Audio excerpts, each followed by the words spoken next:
Telugu Desam party ఎన్నికల హామీలో భాగంగా ఇచ్చిన మాట ప్రకారం లబ్ధిదారుల ఇంటి వద్దకే నేరుగా వెళ్లి పెంచిన 4,000 రూపాయలతో పాటు అదనంగా గడిచిన 3 నెలలు మరో 3,000 రూపాయలు కలిపి మొత్తం 7,000 రూపాయలు మొత్తం పింఛన్ డబ్బును స్థానిక మండగిరి పంచాయతీ నందు నందమూరి తారక రామారావు గారి విగ్రహానికి పూలమాలలు వేసి ఘన నివాళులు అర్పించి మరియు ముఖ్యమంత్రి నారా చంద్రబాబు నాయుడు చిత్రపటానికి పాలాభిషేకం చేసిన అనంతరం ఆదోని టీడీపీ ఇన్ఛార్జ్ రాష్ట్ర తెలుగుదేశం పార్టీ ఉపాధ్యక్షులు మీనాక్షి నాయుడు మరియు జనసేన ఇన్ఛార్జ్ మల్లప్ప చేతుల మీదుగా లబ్ధిదారులకు పింఛన్ ఇవ్వడం జరిగిందని తెలిపారు. కార్యక్రమంలో అధికారులు, సచివాలయ ఉద్యోగస్తులు, పలు గ్రామం వార్డుల్లో నందు స్థానిక నాయకుల ద్వారా పింఛన్ డబ్బు లబ్ధిదారులకు నేరుగా ఇంటి వద్దకే వెళ్లి పంపిణీ చేయడం జరుగుతుందని అన్నారు. మీనాక్షి నాయుడు గారి నాయకత్వం, మల్లప్పన్న గారి నాయకత్వం. బాబు జై బాబు జై బాబు జై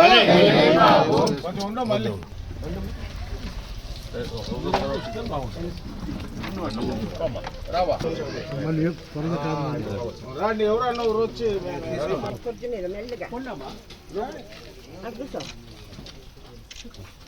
చంద్ర జరుగు.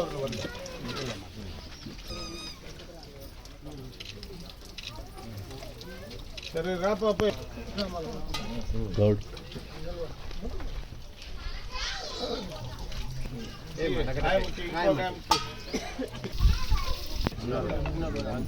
చంద్ర తీసుకొని మళ్ళీ రండి, తక్కువ పడితే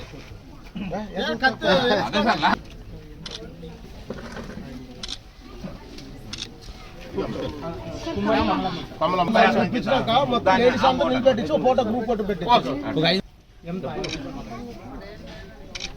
సరే మరి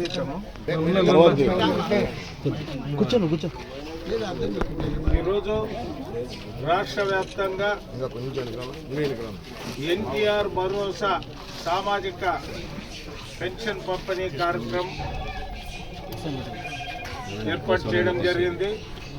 ఉదయం 6 గంటలకి మన ముఖ్యమంత్రి నారా చంద్రబాబు నాయుడు గారు మంగళగిరి నియోజకవర్గం పెనుమాక గ్రామంలో ఉదయం స్టార్ట్ చేయడం జరిగింది.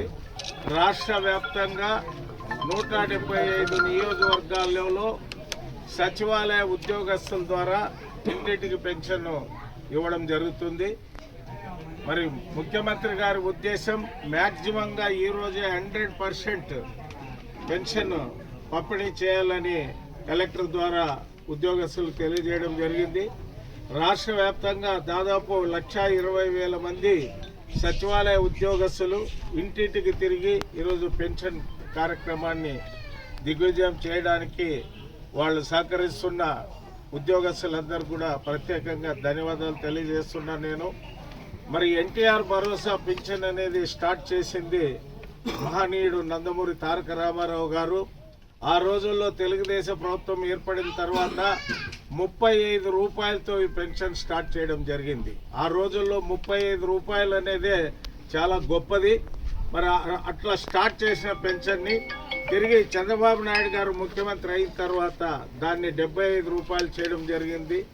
దాని తదనంతరము రాజశేఖర్ రెడ్డి గారు ముఖ్యమంత్రి అయిన తర్వాత 200 చేయడం జరిగింది. మరలా చంద్రబాబు నాయుడు గారు ముఖ్యమంత్రి అయిన తర్వాత దాన్ని 1000 చేసి 2000 చేయడం జరిగింది.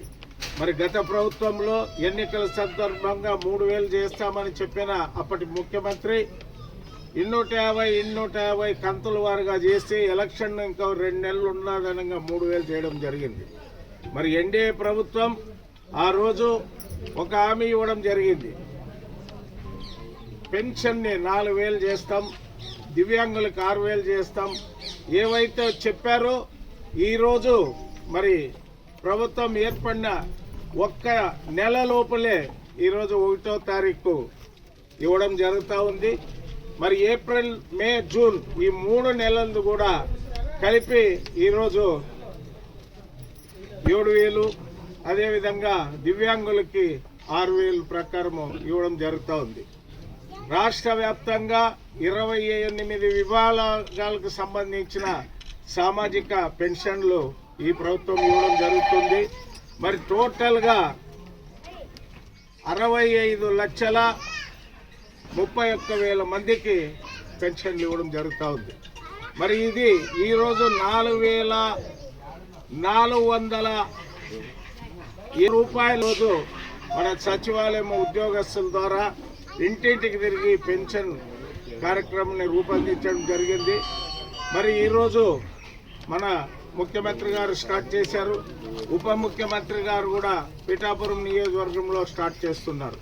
అదే రకంగా ఒక్కసారి మీరందరూ ఆలోచించండి, ఏదైతే చంద్రబాబు నాయుడు గారు ఎన్నికల ప్రచారంలో చెప్పారో ఆ రకంగా ఈరోజు మీ ఇంటికి వచ్చి ఇవ్వడం జరుగుతూ ఉంది.